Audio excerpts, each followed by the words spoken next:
kita atas segala nikmat yang telah Allah berikan kepada kita, yang jumlahnya tentunya tidak akan pernah terhitung satu persatu. Bahkan seandainya seluruh pohon-pohon yang ada di atas muka bumi ini dijadikan sebagai pensil, dan air laut yang ada di muka bumi ini dijadikan sebagai tinta untuk menulis nikmat-nikmat Allah, maka tidak akan pernah tertulis, tidak akan pernah bisa terhitung. Terutama nikmat yang saat ini kita rasakan, ya nikmat as-sehat wal faragh, nikmat sehat dan waktu luang. Jika saat ini beberapa saudara-saudara kita kaum muslimin dan muslimat di luar sana sedang Allah uji dengan ujian yang sangat-sangat membuat kita tersentuh hati, ketika saat ini kita bisa duduk santai, minum-minum, makan-makan. Jauh di luar sana saudara-saudara kita sedang berjuang, ya, sedang berjuang untuk hanya bisa sekedar merasakan nikmat, untuk bisa merasakan, jangankan nikmat untuk berkumpul, ya, mengadakan kajian, mengadakan tarbiyah. Mereka saat ini sedang dihantui dengan ketakutan-ketakutan yang subhanallah, ya, ini sudah maklum, sudah ma'ruf, yaitu saudara-saudara kita yang ada di Cianjur. Ya, kita doakan semoga Allah Subhanahu wa taala yang memberikan ketabahan kepada mereka, dan Allah Subhanahu wa taala memberikan kesabaran kepada mereka, dan Allah Subhanahu wa taala menjadikan ladang amal soleh untuk orang-orang yang terpaut hatinya untuk selalu memikirkan saudara-saudaranya yang seiman. Jemaah rahimakumullah, maka di malam yang berbahagia ini, izinkanlah kita sama-sama belajar, ya, untuk mengulang, untuk memperbarui keimanan yang ada di dalam diri kita, yang nantinya akan menimbulkan, menumbuhkan rasa persaudaraan yang sangat besar. Sebelumnya saya akan melontarkan suatu pertanyaan, dan mungkin ini bisa dijawab dengan ikhwas sekalian, ya. Coba yang ada di tempat ini, saudara kita yang di samping kita, siapa mereka? Pernah tak kita bertanya siapa yang ada di samping kita? Dari mana mereka? Apakah mereka saudara kita satu kandung? Apakah mereka saudara kita seayah dan seibu? Tentunya ini akan ada jawaban yang sangat berbeda. Karena kalau kita lihat yang duduk di depan kita, yang duduk di samping kita, mereka adalah bukan sedarah dengan kita yang awalnya, bukan seibu seayah dengan kita. Tetapi kenapa kita bisa berkumpul di sini? Ada satu kenikmatan yang Allah berikan kepada kita, yaitu nikmat ukhuwah Islamiyah, nikmat persaudaraan. Dan nikmat persaudaraan ini adalah nikmat yang harus selalu kita jaga dan selalu kita pelihara setiap hari. Jangan sampai nikmat persaudaraan ini hancur, ditelan oleh fitnah-fitnah di akhir zaman seperti ini. Nikmat persaudaraan ini adalah nikmat yang khusus 100% ada di dalam agama Islam. Ya, mungkin agama lain ada persaudaraan, cuma kualitas persaudaraan di agama lain itu tidak akan sekuat dan sehebat kualitas yang ada di dalam agama Islam, yaitu di antara mukmin dan muslim. Nikmat persaudaraan ini yang harus selalu kita jaga, dan tentunya di dalam berdakwah, ya, dakwah ini merupakan suatu hal yang sangat besar untuk kita jalankan. dan merupakan suatu yang sangat mulia untuk kita jalankan. Dan kita mempunyai tugas semuanya sama. Ya, dakwah ini tugas kita semua. Jadi dakwah ini bukan hanya tugas ustadz atau masyayikh, tapi justru tugas kita semua bersama. Makanya kalau kita lihat ketika Rasulullah SAW bersabda, Rasulullah SAW mengatakan, yang dalam artinya ketika kita melihat kemungkaran maka rubahlah. Ya. Dan di sini nggak mengatakan ustadz yang harus berubah, tidak. Siapa yang merubah kita? Makanya kita di keluarga, kita di masyarakat mempunyai tugas yang sama dalam berdakwah. Dan tentunya dakwah secara global di sini sangat dibutuhkan adanya ukhuwah, persaudaraan di antara kaum muslimin sekalian. Karena tanpa persaudaraan, dakwah ini akan terasa berat untuk kita lakukan. Tanpa adanya persaudaraan, kehidupan kita akan terasa sukar, sulit untuk kita. Ya. Makanya di dalam agama Islam sangat-sangat kita dianjurkan untuk selalu menjaga ukhuwah Islamnya ini. Nah, pertanyaannya bagaimana ya kita bisa menjaga dan melestarikan persaudaraan ini? Maka setidaknya ada 3 cara untuk kita memupuk ukhuwah ini. Ya, yang pertama yang harus selalu kita lakukan, selalu kita kerjakan adalah at-ta'aruf, berkenalan. Ya, bagaimana kita mau jadi bersaudara kalau kita tidak kenal? Ya, coba tanya, kita sudah kenal tak orang yang ada di samping kita? Kan belum. Ya ini. Makanya ketika ada perkenalan, maka di situ akan ada tali persaudaraan. Makanya ikhlas sekalian, dimanapun kita berada, ya dimanapun hidup kita berada, baik ketika kita ada di kampus sekolah atau ketika kita ada di lingkungan masyarakat, itu harus kenal dengan orang yang ada di lingkungan kita. Terutama orang yang ada di jamaah masjid misalnya. Makanya sangat disayangkan ketika kaum muslimin sholat satu masjid, sholat satu musola, bahkan tinggal berdekatan tetapi tidak tahu, tidak kenal satu sama lain. Nah ini bagaimana mau bisa bersaudara? Ya, coba kita di rumah, ya kalau di kampung itu masya Allah ya. Kalau di kampung rasanya satu desa juga kita bisa mengenalnya. Alhamdulillah kalau di kampung. Tapi kalau di kota ini kadang-kadang kita tetangga kita yang di samping kita tidak kenal. Ya bagaimana kita mau menjadi saudara mereka sementara kita tidak mengenal mereka? Makanya tak kenal, makanya ta'aruf. Ya, kalau kita tidak mengenal, ya kita kenalan. Dan terutama untuk para dai-dai, ya dimanapun yang pertama kita lakukan adalah mulai langkah berkenalan dengan orang-orang yang ada di sekitar kita. Ketika mereka tidak menyapa kita, kita yang awali. Ya, ketika mereka tidak mengenal kita, maka kita yang memulai. Jangan tunggu mereka yang nanya kepada kita.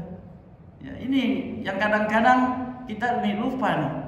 Gimana kita mau menyampaikan tausiah, gimana kita mau menyampaikan ceramah, sementara kita tidak bisa mengenal.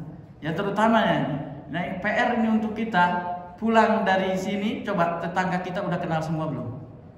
Ya, minimal 10 rumah ke kanan, 10 rumah ke kiri, 10 rumah ke depan, 10 ke belakang, kita harus kenal orangnya.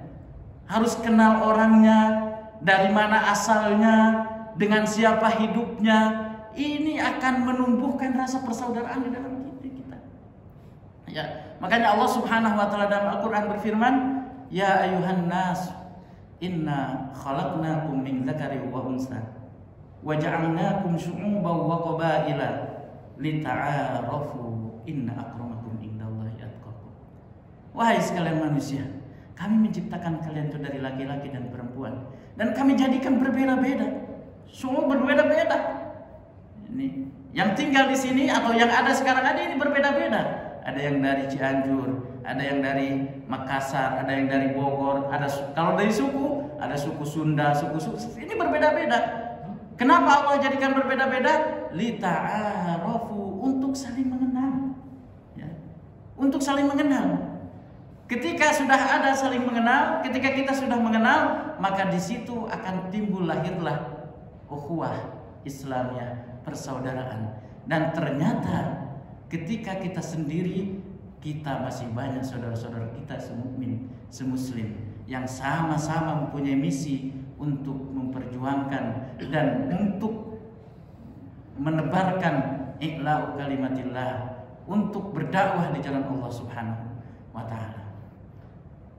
Kemudian yang kedua, agar ukhuwah Islamiyah ini semakin kuat, maka harus ada at-tafahum, saling memahami di antara kita.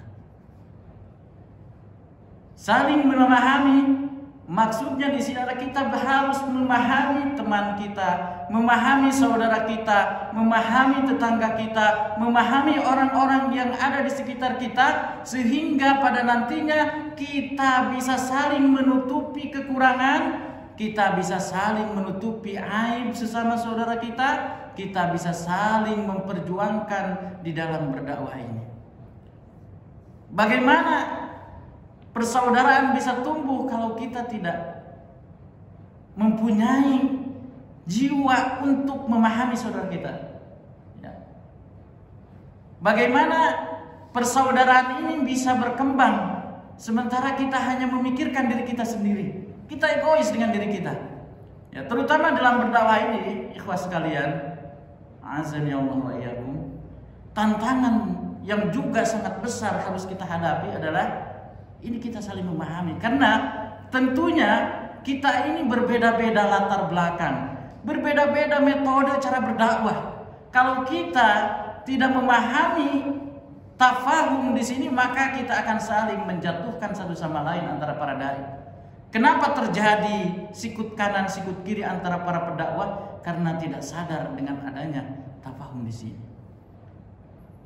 Ketika dalam berdakwah itu semua punya metode yang berbeda, dan kita tidak bisa memaksakan metode orang lain harus sama dengan metode kita. Ini tidak bisa. Likulli ra'sin ra'yun. Setiap kepala ini mempunyai pemikiran yang berbeda. Nah, tugas kita adalah apa? Kita mensatukan perbedaan kita menyatukan perbedaan kita untuk bisa berjalan bersama. Kita saling menutupi kekurangan kita untuk bisa berjalan bersama, bukan untuk saling menjelekkan, mencaci, memaki dan satu sama lainnya ini.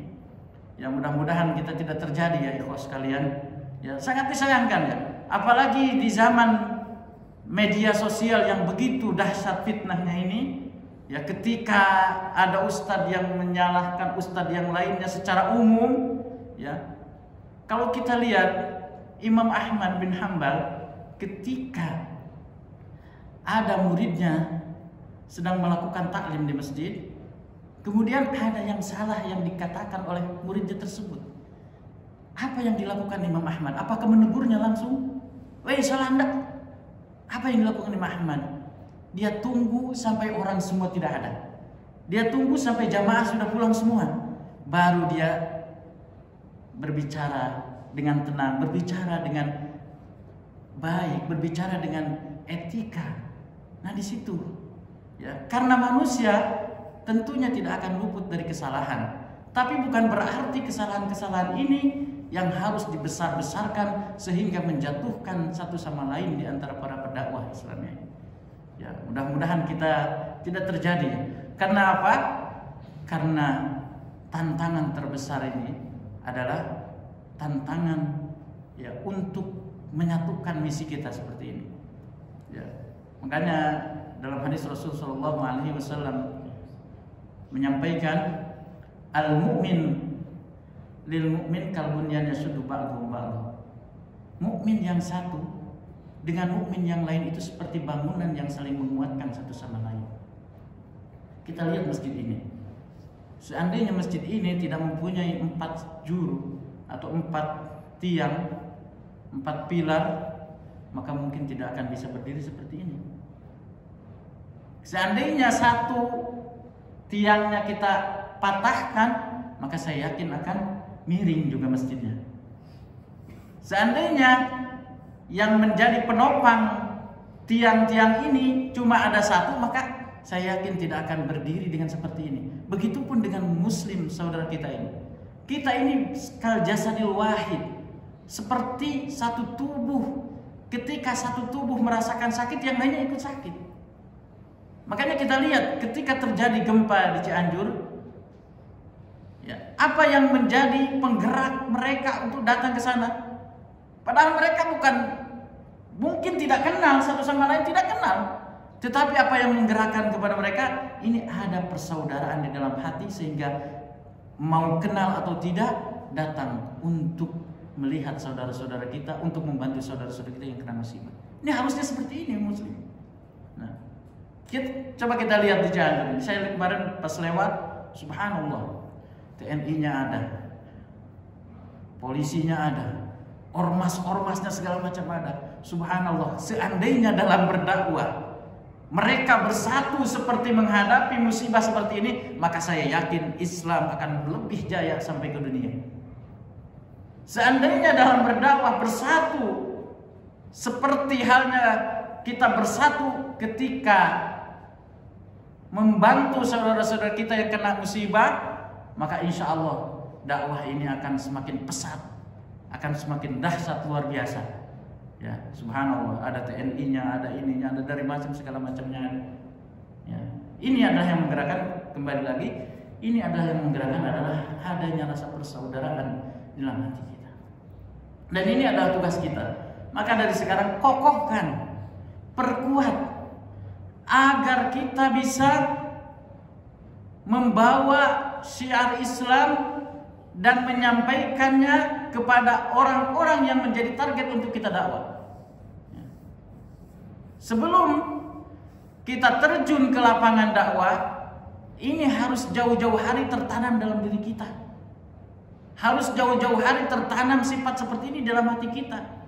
Dan ini harus menjadi ciri khas seorang dai, bahkan ciri khas seorang muharrik, ciri khas seorang yang ingin menjadi orang yang bermanfaat di lingkungannya. Ya. Dan mungkin ini bukan hanya dalam berdakwah, kita bertetangga juga harus seperti ini. Jadikan tetangga ini seperti bangunan, ya, yang saling menguatkan satu sama lain. Ketika kita melihat saudara kita sedang lalai, kita ingatkan. Ketika kita melihat tetangga kita sedang lalai, kita ajak. Nah, ini akan menjadi kekuatan di dalam agama Islam.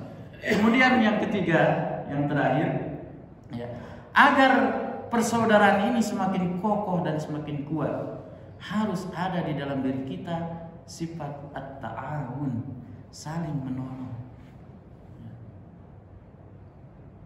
Kalau tidak ada rasa saling menolong di dalam diri kita, maka jangan berharap persaudaraan ini akan semakin kuat. Rasulullah SAW memberikan contoh yang sangat luar biasa, bagaimana ketika Muhajirin pindah ke Madinah, ya, dari Makkah pindah ke Madinah, itu semua mereka tinggalkan. Ya, mereka tinggalkan harta, tinggalkan bahkan istri ditinggalkan. Yang tidak mau ikut ke agama Islam mereka tinggalkan semua.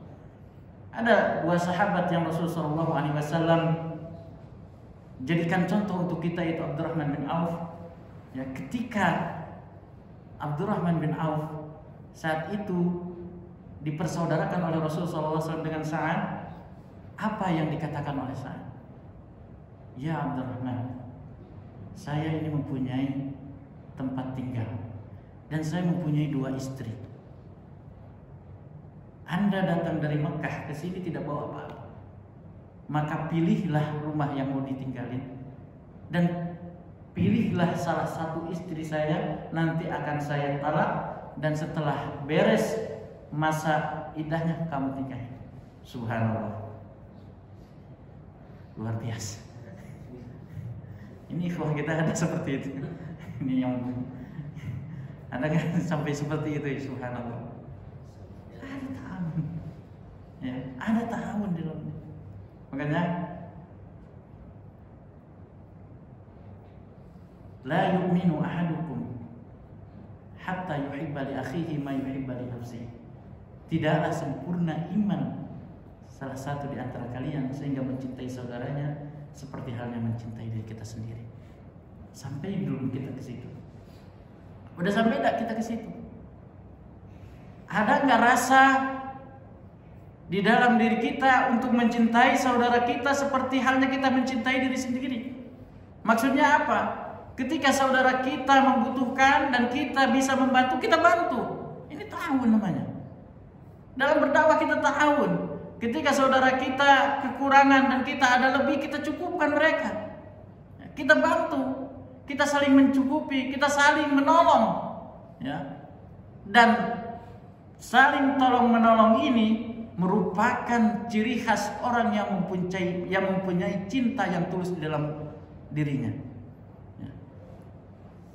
Ini merupakan ciri khas seseorang yang mempunyai cinta yang tulus di dalam dirinya untuk saudaranya. Ya, karena ikhwas sekalian, tentunya di dalam masalah tolong menolong ini juga harus didasari dengan mahabbah, rasa cinta. Jangan keterpaksaan. Wah, ente ini datang terus ke sini, minta makan lah segala macam lah. Wah, udah nih kan. Nah, ini hilang nanti ikhlasnya. Bahaya ini. Ya, bahaya ini. Ya. Atau misalnya nih, yang kadang-kadang yang bikin kita pusing kan teman-teman yang banyaknya misalnya, assalamualaikum ahi, apa ini mau pinjaman ini, mau bayar ini. Nah, kalau kita tidak ada dasar ikhwah, rasa cinta mahabbah dalam diri kita, ya, ketika kita tidak mampu menolong saudara kita yang memohon pertolongan kepada kita, maka kita sampaikan dengan hal yang baik, ya. Kita sampaikan dengan cara yang bagus. Kita sampaikan dengan cara yang beretika. Ya, kenapa? Jangan sampai kita merusak. Ya, makanya dalam bersedekah, jangan sampai kita merusak sedekah kita dengan cacian makian kepada orang yang membutuhkan tersebut. Ya, percuma. Ya, di sini makanya harus tertanam mahabbah, rasa cinta untuk saling tolong menolong ini. Dan mahabbah ini, orang yang saling mencintai karena Allah Subhanahu wa taala adalah orang-orang yang akan mendapat keuntungan di dunia dan di akhirat. Ya. Keuntungan di dunia, orang yang saling mencintai karena Allah Azza wa Jalla, maka dia akan merasakan halawatul iman, manisnya iman. Jadi iman ini mempunyai rasa manis. Gimana rasa manisnya iman? Ketika kita mencintai saudara kita karena Allah. Makanya dasar utama untuk saling mencintai, ya dalam tanda kutip bukan saling mencintai antara laki-laki dengan perempuan, bukan hanya seperti itu, tapi kita saling mencintai sesama saudara kita adalah dengan keikhlasan lillahi ta'ala. Kenapa? Kalau kita memulai menumbuhkan rasa cinta kepada saudara kita bukan karena Allah, maka saya yakin percintaannya, persaudaraannya hanya akan ada di dunia saja.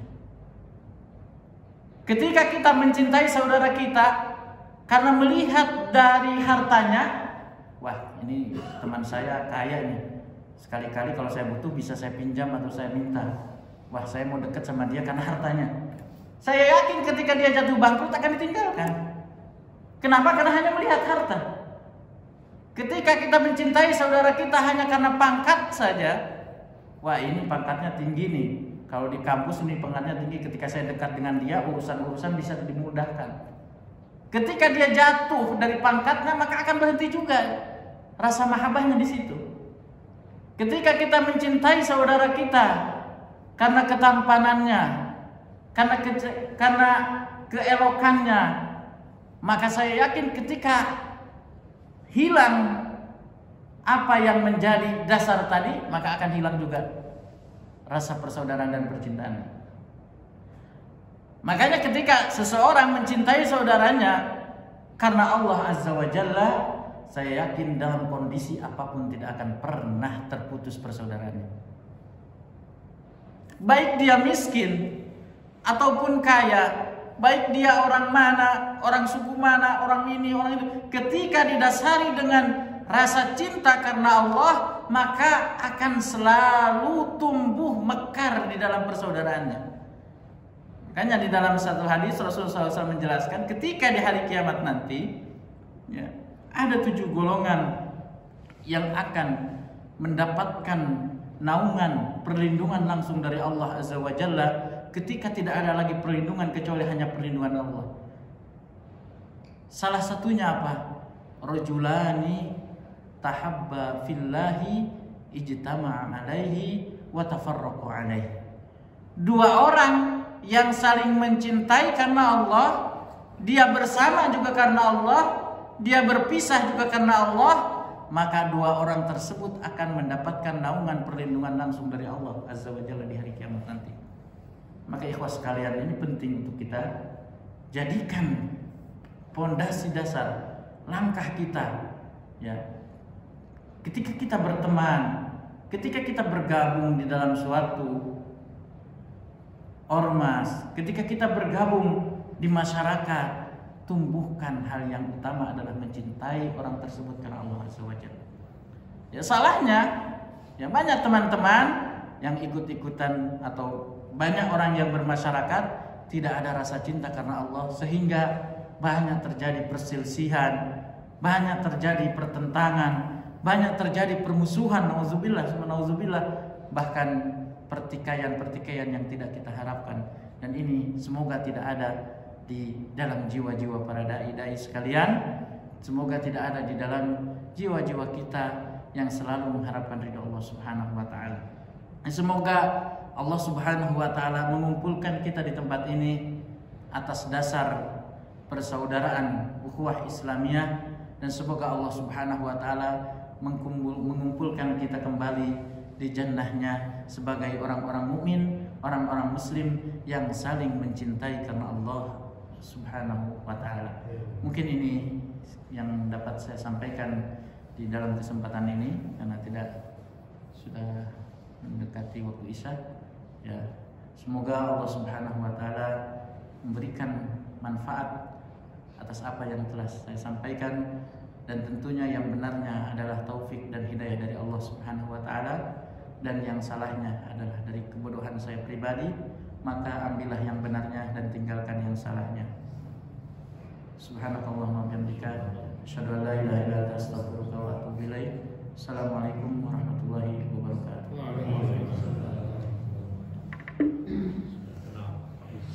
Ya, Faiz.